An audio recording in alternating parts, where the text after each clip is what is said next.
Hey everyone, how you doing? This is Amon Green, Gourmet Packers all-time leading rusher, and you're watching Packers Total Access Live, your daily source for Packer content. Go Pack, go!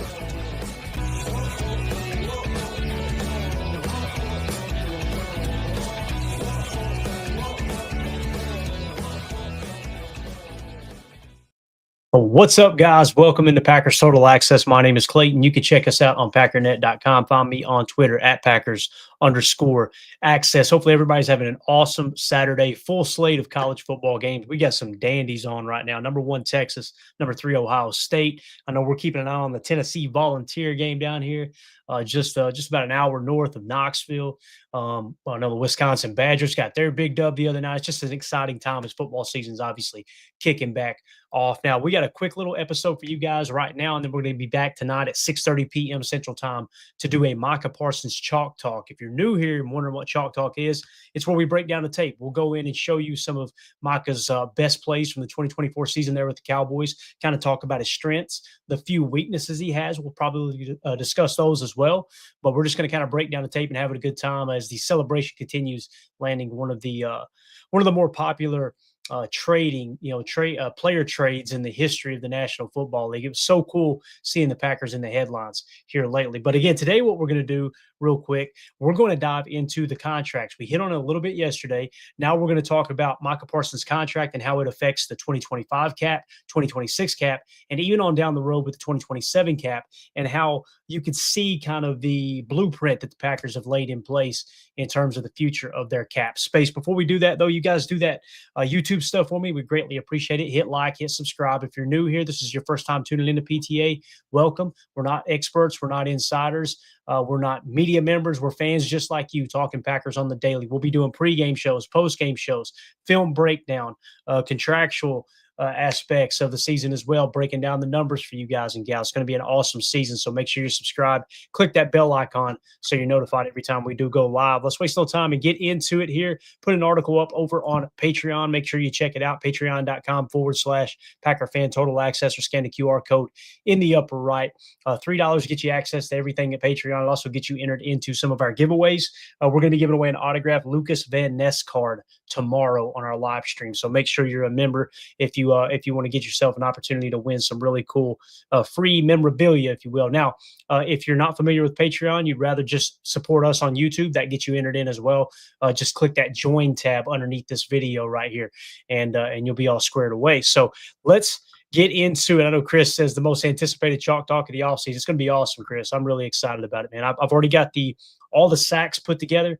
So now we're going to go back and try to find some of the run stops, maybe some of the plays he made in the passing game, if there were any, and, in terms of pass coverage, and we'll break it all down. It's going to be a lot of fun. So let's talk a little contracts here. Let's nerd out over some numbers.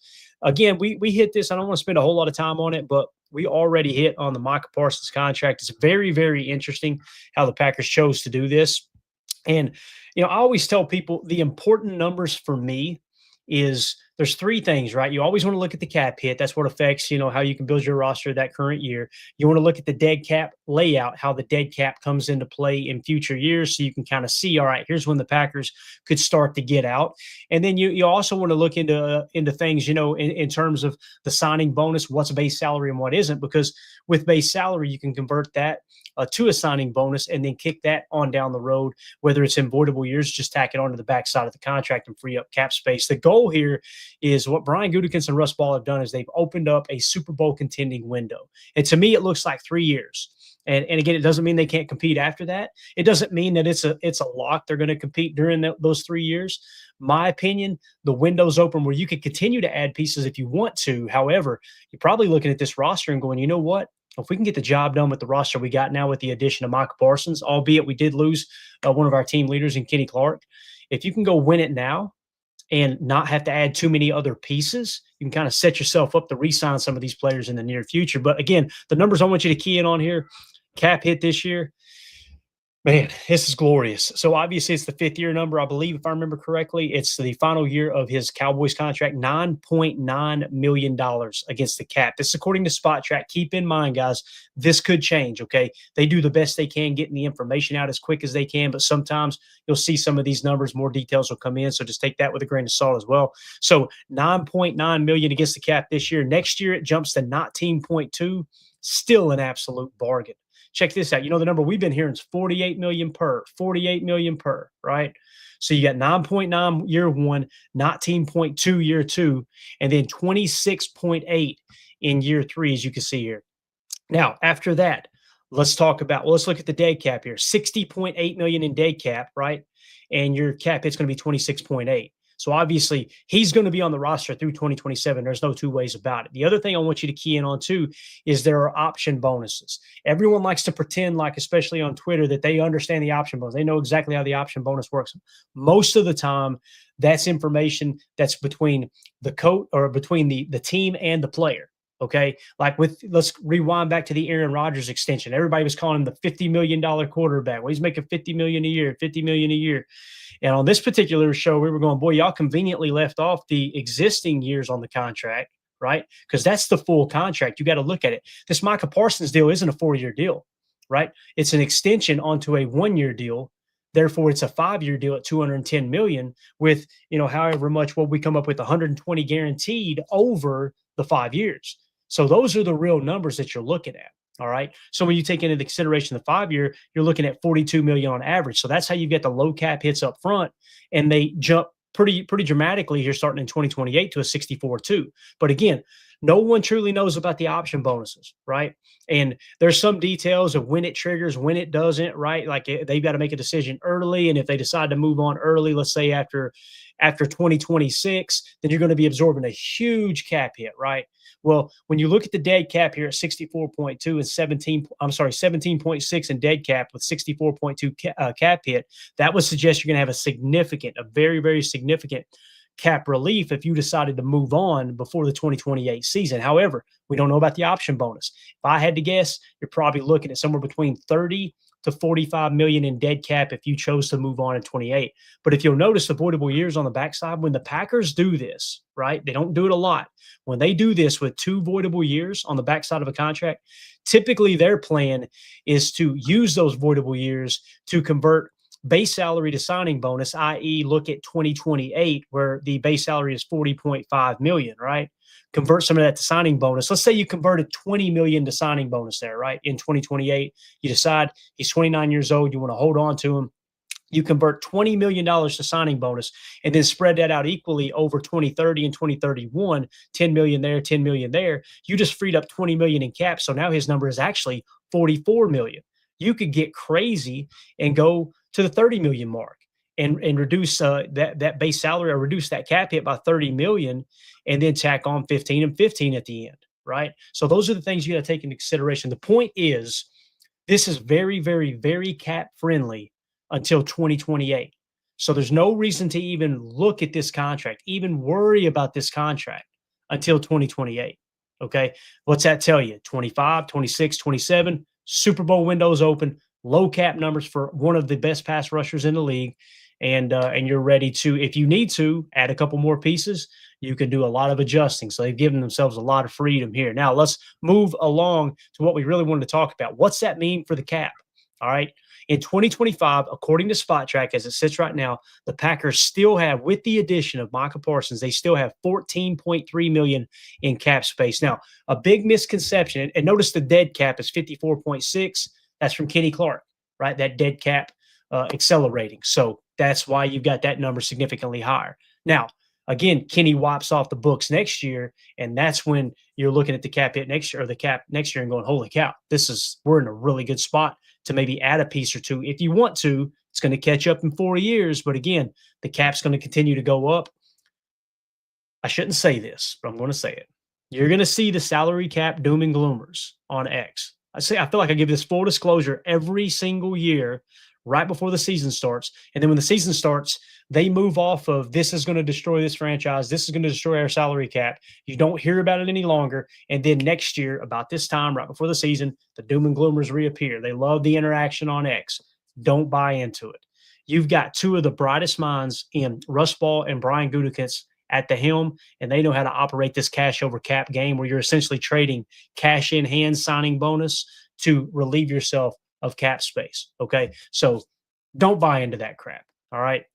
The salary cap is not fake, but boy, oh boy, is it maneuverable if you don't let the deadline date catch up to you. And Brian Gutekunst and Russ Ball are really, really good at that. So moving along, look at the cap space. Again, 14.3 million this year. Another big misconception is when you have fans that will think, oh, well, we're just going to waste that cap. Let's spend it. Let's go spend that money. No, if you don't need to spend that money, that just rolls into the next year. So that's 14.3 million that's already being calculated into the cap space for next year if you don't spend it. Typically, we want about, some people say 5 million. I say it's closer to 10 million, what we call operating expenses. So keep that cap space available. That way, if you need to make a signing, if somebody gets hurt, they go on IR and you need to make a little bit of a splash for a $5 million player, you still got 5 million cushion as you go along. And most of the time you just bring people up from the practice squad. It's a minimum contract anyway, but I like $10 million in cushion. You got 14.3 here, which will roll in to the cap next year. All right. And again, look at Micah Parsons, guys. Year one with the Packers, 1, 2, 3, 4, 5. He's the sixth highest cap hit at 9.9 million. Look how balanced this budget looks right here. So you got Jordan Love at 29.6, Rashawn Gary at 25.7, Xavier McKinney 17.8, Elton Jenkins 17.6, Josh Jacobs 11.3, and then Micah Parsons at 9.9. You remember Aaron Banks? Everybody was just, oh, they were so worried about overpaying for Aaron Banks. Again, focus on the guaranteed money. It looked like a huge deal. What was it, $77 million? And then when you key in on what the actual guarantee was, you go, yeah, that's not a whole lot. You can actually get out of Aaron Banks' contract after 2 years, as opposed to most contracts Goody signs with a 4-year deal.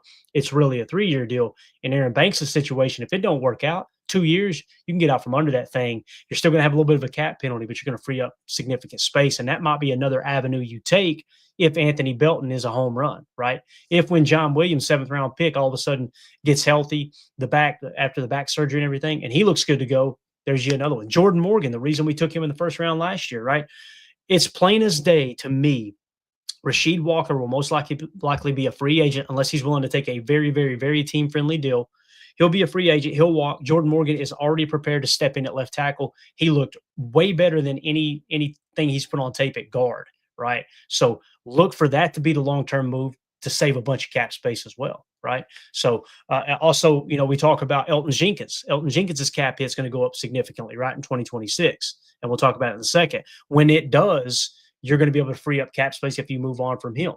And then maybe that's when you put Tom to center. Maybe you draft the center of the future. Maybe you got somebody else that you really like at center.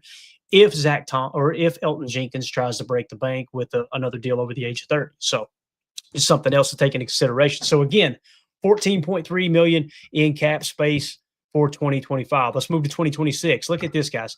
36.2 million in cap space for 2026 as it sits right now. Now, that doesn't mean we're going to have 36 million to spend. You've got other things that are come into factor. You're going to look to extend guys as well this year. I'm looking at some of the contracts that are kind of expiring after this year, like your Christian Watsons, your Romeo Dobbs. We've talked about all these players, right? Who do you want to re-sign? Quay Walker. To me, the only one I would be interested in as it sits right now, barring a breakout year from Quay Walker, because I would like to see Tyron Hopper step in his place alongside Edgerrin Cooper. That way you don't have to pay Quay Walker significant money moving forward, unless he's, just like I said with Rasheed Walker, willing to take a very team-friendly deal. So when you look at that, Christian Watson's one that grabs my attention. I'm not saying you should just go out while the knee isn't fully healthy and give a 4-year deal. I would look for a 1-year Bridget deal, or what I would look to do is wait for the knee to get healthy and then give a fair market value, something that, who knows, maybe you can get him back for 10 to 15 million per. That would be awesome, right? But again, we'll see. It's all going to come down to how healthy is he. And you just drafted Matthew Golden and Savion Williams. It's obvious, a first and a third round pick. You're going to want those guys to be your 2 go-to guys. You've also got Jaden Reed, who's got 2 more years left on his deal. He's been your most effective wide receiver. So once we acquired Micah Parsons, I'm going to be 100% honest, and I'm not saying I don't want Christian Watson back. Kind of feels like that might be a guy that ends up walking in free agency unless you get a team-friendly deal. I want to give a shout-out here to Max Curley for becoming a member on YouTube. Thank you so much, Max. Cool profile pic too, my man. Appreciate you supporting the channel. We'll make sure you're entered into our giveaways. So Chris C with the super chat. Thank you, Chris. Good to see you, buddy. He says Golden switched his number to 0. I've seen that, man. We're going to talk about that tonight. That's exciting. So Golden's wearing 0. Micah Parsons is wearing 1. Guys, I've been on multiple tours at Lambeau, and dug into the history, it was common knowledge that the number 1 was set aside for Curly Lambeau. The fact that they gave it to Micah, pretty cool. Pretty darn cool. And again, it's not retired, so it was never off the table completely, but that's been explained to me numerous times that, hey, no, nobody wears number 1 because that's set aside for Curly. I think Curly would be okay with Micah Parsons wearing number 1 going out there and competing for a Lombardi. That's just me, though. So, Chris, appreciate the super chat, buddy. I'm excited to see those jersey sales. It's going to be through the roof. So, 2026, $36.2 million in cap space. Look at the dead cap, guys. Only $17.1 million in dead cap. That's a far cry from the 54.6, right? That's because of the acceleration of the Kenny Clark situation. And I think there might be a little bit of dead cap there with Kenny in year 2. I've seen differing opinions on that. I wouldn't get too caught up in how important or significant that is. But again, $36.2 million in cap space. Look at the cap hit now on Micah Parsons. It jumps to 19.2. He's still the 1, 2, 3, 4, 5th highest cap hit on the team. Really, really cool. Now, again, Elton Jenkins jumps to 24.8, right? Look at the dead cap, though, guys, 4.8 million. So the people that are going, oh, my God, what are we going to be able to do with this cap? If Elton Jenkins doesn't want to restructure, we'll give him a little more guaranteed money to lower the overall number, cash over cap, right? Here's you a check in hand. It's fully guaranteed, but we got to reduce the overall number. If he doesn't want to do that, you can cut him outright and you free up $20 million right on the spot. So imagine that, freeing up $20 million. Now you got $56.2 million in cap space. You can see how that window's open. I'm not saying I don't want Elton Jenkins back. Don't take that the wrong way. Just simply saying that's one of many options. I'll give you another one, Rashawn Gary, right? $28 million cap hit. His dead cap is $17 million. You could free up $11 million by cutting him outright. I don't think you should do that. I want to see Rashawn Gary until he shows the drop-off, which last year was one of his best years. First time voted to the Pro Bowl. He was number 80 on the top 100, voted on by his peers, by the people who had to line up across from him. They said, hey, that's the 80th best player in the entire league. I want him back. I could see that being something where that $18 million in base salary convert, erase $9 million of it off, give him $5 million fully guaranteed. You could shave, $4 million off the cap that way. You got a whole lot of contracts like that on this roster as well. So keep that in mind. Aaron Banks, we were talking about him, right? So year 2 of Aaron Banks, $24.8 million. The dead cap's $20.2. You could cut him outright and only free up $4 million. Don't think you want to do that. Again, I think that play will come in year 3 to see if you truly want to keep him on the roster. We'll talk about it in a second. So again, $36.2 million in cap space for 2026. Now, it's kind of pointless to jump all the way ahead to 2027, but we're going to do it just for craps and giggles here. All right. I'm sorry. Before we get on that, I got ahead of myself. 2026 draft pool. So these are the draft picks they're kind of projecting or what have you. Number 12, the 12th overall pick, the 44th overall pick. Keep in mind, too, guys, they're still updating their numbers. So when you see this round 1 pick 12, we don't have a first round pick in 2026. So whatever that's slotted in at, if they had it slotted in, let's say at $6 million or $5 million, shave that off that cap number as well, which is another thing. You essentially said, all right, we're going to trade. This is what it's like. This is the way I look at the Micah Parsons deal. Okay. You drafted him with the first round pick. That's what your first round pick, whatever it's going to be in 2026, you drafted him with that. And you also gave up the following first round pick. So that's how I see that personally is, it's obviously it's 2 players for 1. I really, really like the compensation they settled on. And again, if you don't trade Kenny Clark, which we all would agree he's underperformed the last 3 to 4 years, if you don't trade Kenny Clark in this deal, your cap is out of control in 2026 right here. So that's why when we heard the news, 2 firsts and Kenny, I went, oh, all right. So you didn't have to give up a 3rd first-round pick, and you wiped that huge cap hit off the books. You kind of accelerated the dead cap, but you're still freeing up a ton of money. Some people, the negative fans, only want to focus on the dead cap. They want the dead cap penalty at 0 every year. That's physically impossible for the entire National Football League, right? If you want to do business and you want to truly compete, there may be teams with 0 dead cap. I guarantee you they're not competing for championships, right? So if that's the case, then you got to play a little bit of that dead cap game in today's NFL anyway. So your cap totals, that's how everything shakes out. The projected, it may be higher. That's the other thing we're not even mentioning is they're kind of projecting based off how the cap has gone multiple year average, not just last year where it jumped significantly. So they're saying the salary cap 307.1, your 2025 rollover cap I'm sorry, the Packers salary cap, 307. Your rollover cap, 14.3. That's what we were talking about. The adjusted salary cap is now 321 million for the Packers. Active roster only 268. So you balance everything out. You got the dead money of 17.1, all that stuff, 36.2 million. Now, moving ahead to 2027. Your cap space as it sits right now is $141 million in cap space in 2027. Now, listen, that number sounds astronomical. It's going to be way, way, way lower than that. You're going to get to year 3 and you're going to be right against the gun, right? And that's why, I mean, this is the third year, or 2028 is when you really get against the gun, but 2027 is when you got to really start looking at, okay, what's the plan? Did this work? And now we need to start cleaning up a little bit of the mess and get geared up for the next run here. Remember the end of the Aaron Rodgers era, how we kind of pushed all the chips into the middle of the table, and then you realize in that last year you missed the playoffs. Aaron's thumb was broke. Okay, you know what? We're going to move on. Let's clean this up a bit. What's cool is we made the playoffs while cleaning that mess up. Now you got a 3-year window to actually compete. So look at some of these cap hits. Jordan Love jumps to 42.4 million. The dead cap is 31.7, right? The base salary is only 10.4. So when you look at Jordan's, there's not a whole lot of ground or room to make up right there, right? Probably going to be playing on that 42.4 or 42.4. Now, keep in mind, by the time we get to that year, there's going to be other quarterbacks whose cap hit's going to be through the freaking roof. So that's the beautiful thing about signing guys early. Get them signed early so you can get the hit out of the way before the normal average for that position and that caliber player continues to go up. We just reset the bar with Micah Parsons, right? There's going to be 2 or 3 edge defenders that sign a new deal in the next year and a half, 2 years that are going to make that look silly. That's just the way this is going to happen. That's the way the business works. So look at Gary here. He turns 30 in 2027, $31 million cap hit, only $8.5 million in dead cap.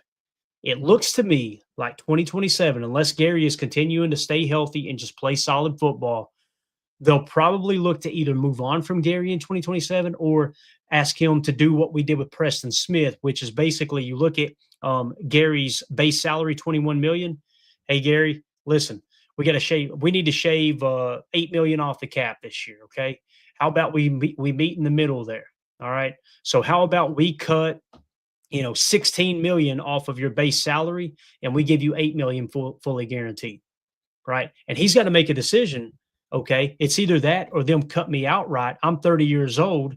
Will another team pay me that 8 million or whatever it may be in the adjustment phase? So that's something we'll have to have an answer to that question in 2027. That's why we hope Lucas Van Ness is a hit. If he takes that step this year, you can move on from Gary in 2027.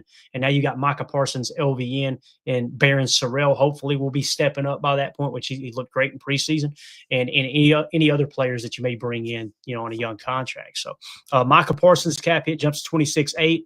And again, you're not even looking at potentially doing anything until year 4 with him, with his contract. Xavier McKinney, 22.5. All right, he's only going to be 28 years old, $22.5 million cap hit. His dead cap, $5.7 million. Base salary, $14.6. You got some maneuverability there if you want to play cash over cap, if you're just dominating and wanting to extend this championship window. All right. Aaron Banks, this is what I wanted to hit on. Notice, $22.2 million in year 3. Dead cap, 13.5. If it hasn't worked out, you just cut him outright and you're going to free up $9 million in cap space and you got your young offensive lineman ready to step in. If he is playing pretty good football, you're probably going to have him play on that number. That's why I don't know if he'll be here in 2027. We'll see, though. Only time will tell. So that's how that lays out. You look at the draft pool, same thing. They're just setting the averages at the round 1 pick 12. So keep in mind, we don't have a first round pick in 2027 as well. So this cap hit number should go down a touch as well in that regard, because you're probably going to shave off anywhere from 5 to 7 million, unless they've already got it baked in and have not explained how they're doing that over at Spot Track. So that's how that shakes out. Again, that's assuming you roll all 36.2 million in rollover cap in. Don't know if that'll happen, but only time will tell. So again, that's what I wanted to hit on today. I didn't want to go 24 minutes here. I want to go 10 minutes, but obviously we get to talking, and that's the way this stuff happens. But just wanted to give everybody an idea salary cap wise. We're sitting at 14.3 this year. Next year, we're sitting at 36-2. Expect that number to go down significantly by the time we get to that season because we're looking to re-sign a player or two, right? And then in 2027 is when you got some tough decisions to make on like Rashawn Gary and players like that, maybe Aaron Banks.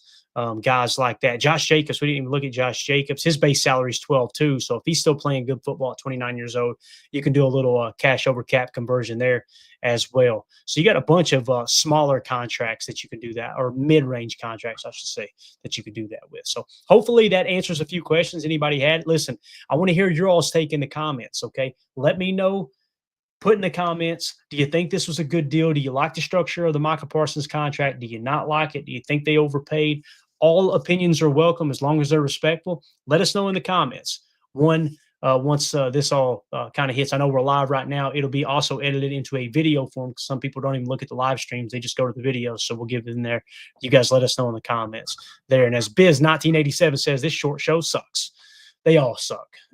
That's just the way it goes. So we'll see you guys tonight, 6:30 p.m. Central Time for PTA Live. We're doing a special episode, Micah Parsons highlights / film study chalk talk. We're going to show you all 12 and a half of his sacks from last year, what he does well, and then we're going to also try to get into some of the run stops. We'll hit the news first on the first part of the show, so we'll give you any updates coming out of 1265, and then we'll get into the chalk talk. So hopefully everybody has an awesome day out there.